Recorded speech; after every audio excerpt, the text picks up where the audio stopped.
The Rays gave us something to cheer about on a tough night for Tampa Bay sports fans, whose Lightning ended a great season with a shockingly poor playoff series. But there is still much baseball to be played this year, and your division-leading Rays continued their division-leading ways with a relatively easy and quick 2 hours, 41 minutes victory. Tyler Glasnow did not have his best stuff. In his last start he struck out 11, tonight he struck out 3.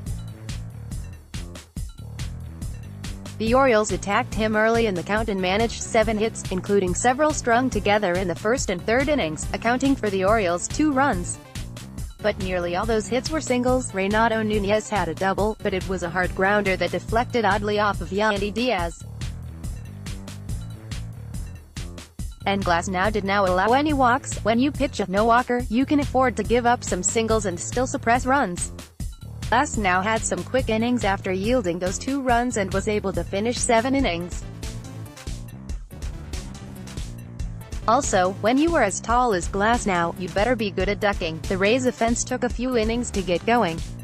Dylan Bundy came in with an ERA of over 8.0, but his not very elite stuff seemed to keep the Rays off balance. Dwayne Stotts and Brian Anderson were quick to point out Bundy's weaknesses. Essentially, he has meh stuff but he's not crafty. As we watched the Rays provide every variety of pop-up you can imagine. My colleague Brian Menendez notes that Bundy's pitches have a very high spin rate, so pop-ups are a likely outcome. But second time through the order proved to be the charm. In the bottom of the 4th inning, Pham drew a leadoff walk.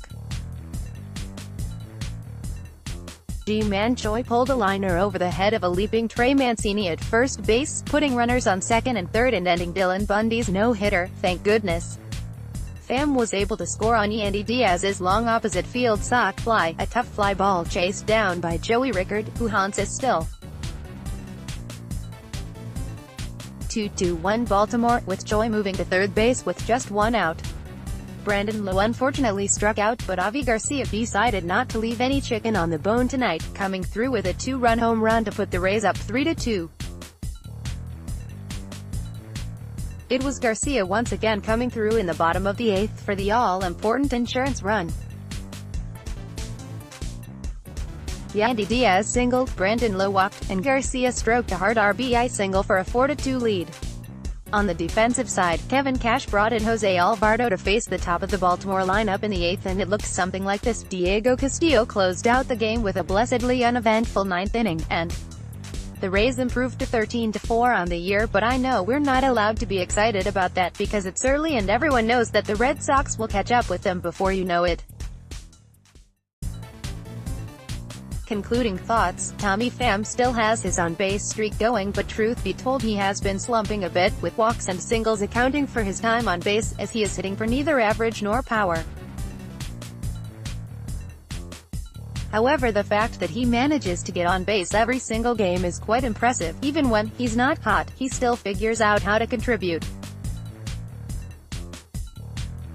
Early in the game, right fielder Avisail Garcia misplayed a single, but Kiermaier was right there backing him up. His quick response and throw made sure that the single didn't turn into a double, and you could see Garcia acknowledging him afterwards.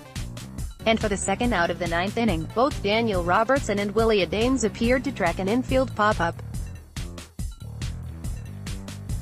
Robertson, however, seemed to lose track of the ball, and Willie quickly shifted over a few steps to grab it. The two exchanged grins afterwards. Good to see the team work on plays like these.